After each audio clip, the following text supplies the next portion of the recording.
So today we're going to talk about how to increase attention span and focus, okay? And I'm not just talking about if someone's diagnosed with ADHD or ADD, but just in general, how to improve your attention span, your focus, your concentration on the physical level, okay? There's a part of the brain called the limbic system, and part of the limbic system, you have this structure called the hippocampus. And you have another structure in the limbic system called the amygdala. So the limbic system, they don't know exactly what it does, but they do know it has something to do with emotions, behavior, and memory, okay? But the hippocampus has to do with memory, focus, and concentration. So the amygdala is similar to your adrenal glands, but in the brain. So it deals with stress and specifically fear. And then we have a connecting structure between the hippocampus and the amygdala called the mammillary bodies. And as a side note, in one study that I saw with children with ADHD, there was an enlarged hippocampus in a higher percentage of the children. So probably what's happening is there's a compensation and that structure is having to work harder. So this is what you need to know. The limbic system is very sensitive to vitamin B1 deficiencies. And there's even a condition called Wernicke-Korsakoff Syndrome involving low amounts of B1 in the mammillary bodies.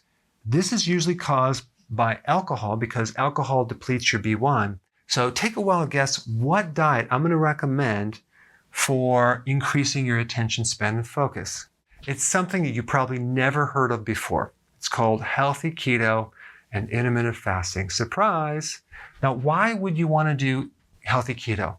Well, number one, it's low carbohydrate. It's low refined carbohydrate. It's no sugar, okay? So right there, you're going to stop the depletion of B1. You're also going to increase oxygen. Why? Because high carbohydrate diets, especially sugar and definitely alcohol, will deplete your oxygen. And guess what? The limbic system has the heaviest demand for oxygen. So basically, you're creating this hypoxic or oxygen-starved environment where you create all sorts of damage within this structure. Now, when you have this syndrome, you have a hard time creating new memories. Now, why is intermittent fasting recommended if you have a problem with your limbic system? Well, because intermittent fasting is like dumping Miracle-Gro on the brain.